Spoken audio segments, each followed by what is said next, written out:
Good afternoon, ladies. Day 3 of our challenge. And I'm outside again in the sun just to remind you to get your 30 minutes of sun every single day. So today we are here to talk about PCOS and endometriosis. Now, I've grouped them together and I sometimes feel that's a bit unfair because PCOS is quite different to endometriosis. But what we need to understand is that they're both menstrual cycle problems, and actually in so many ways how to treat them are the same. But I'm going to start with PCOS, and PCOS is known as polycystic ovarian syndrome, also known as Stein-Leventhal syndrome or functional ovarian hyperandrogenism. It is a complex disorder that usually begins in puberty and affects women of a reproductive age. Polycystic ovarian syndrome is characterized in most cases by multiple small cysts that develop on the ovaries. Many women with PCOS also experience a variety of symptoms that are related to underlying metabolic and hormonal disorders that are associated with PCOS, and these include insulin resistance, menstrual cycle irregularities, anovulatory and infertility cycles, and obesity. Now, when we look and we work with women who have PCOS or endometriosis, we really want to be looking at a multidisciplinary approach when treating and working with these women. And that might be you. So, diet, your lifestyle, exercise, your mental health, and exposure to chemicals are my 5 things that really you need to be looking at in order to help and alleviate these menstrual cycle disorders. Now, why don't we just want to ignore them and carry on and live our life and just deal with the side effects? And the really big reason there is that type 2 diabetes can occur later on, cardiovascular disease can occur, other problems such as metabolic syndrome, infertility, obesity, and endometrial cancer. So we really don't want to just ignore and just deal with it. And so often women just say, well, I've got PCOS and that's it. Now, when we look at PCOS and endometriosis, so often if we go to our gynecologists and our doctors, they'll say, well, let's just put you on the pill, let's put you on the Mirena. But reality, that's not fixing the problem. That's just masking the symptoms. That's just saying, okay, well, let's put Panado in a person that's got brain cancer, and let's just hope that throwing Panado every single time you get a headache is going to solve the brain cancer. And that's what happens so often with being put on hormonal contraception and these menstrual disorders. So you can carry on living your life like that, but eventually it's going to catch up. Eventually you're going to want kids. Eventually something's going to happen. So there are so many ways, and there's those 5 things that I spoke about. Diet is incredibly important. You are what you eat.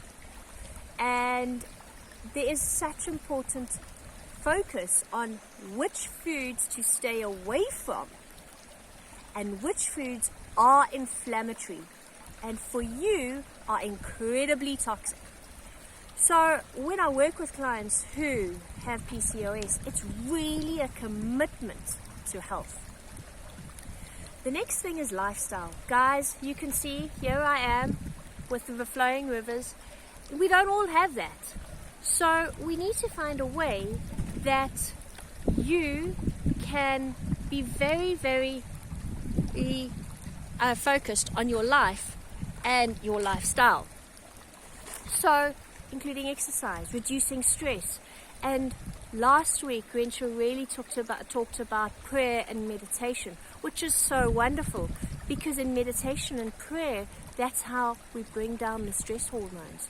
And stress hormones play such a big role in the PCOS. So we've got to find ways to prioritize our life.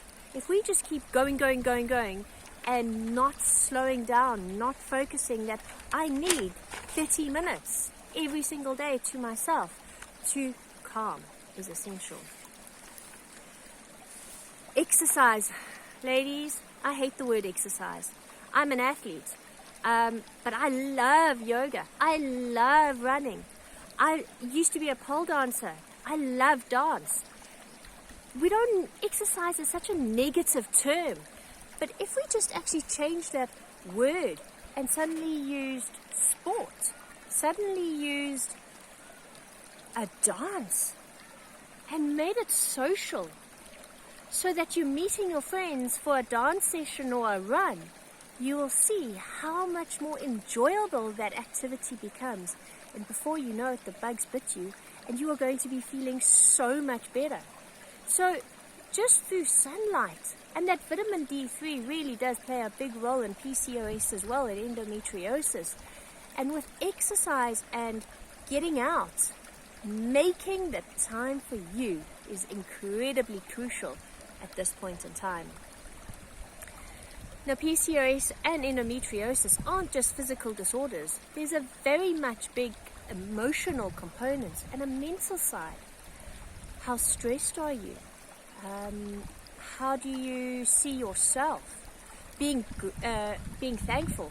You know, we've been talking in the last week as well about doing a gratitude journal, putting things down and saying what you're thankful for. And it's so easy to complain, and I think that's something that lockdown really taught us is, you know, we can always complain that what we don't have, but what we do have is incredibly awesome. So there is a real big psychological side. You know, your upbringing, what you were exposed to, potential abuse, emotional abuse, some sort of violence.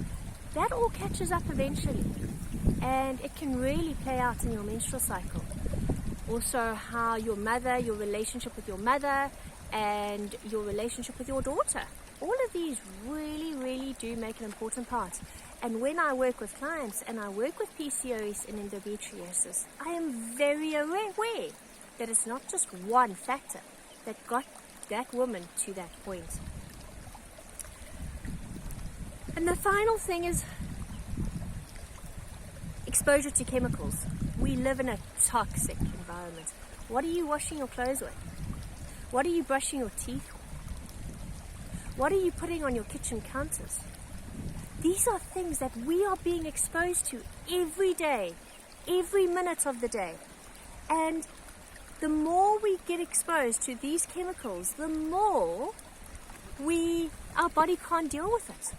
So changing the chemicals that you use in your house to a product that your body can absorb, and it's okay. So often women don't realize the amount of toxic chemicals in their house alone. And it's only by reducing it do you realize how much it affects you. So those are things that affect PCOS and endometriosis. And endometriosis is quite different to PCOS. It's where PCOS can be anovulatory. Endometriosis, you bleed. And all of these disorders need you to look at those 5 key factors that are going to affect you. And when you start addressing all of those problems, you'll see your life comes back. You'll see that you start living that life. So today, my challenge to you is this. I want to encourage exercise, because exercise is necessary as it's a component of dealing with the symptoms of PCOS. Exercise increases the sensitivity of your cell membranes to insulin for the vital conversion of glucose to energy. It also boosts the metabolism and burns calories and helps in the level of production of insulin in the pancreas. So ladies, get out. Get walking, get running, get dancing, play, run. 30 minutes of exercise every single day. And hey, you can kill 2 birds with 1 stone and exercise outside for 30 minutes, and there we go, you've done my challenge from day 1, and today from day 3.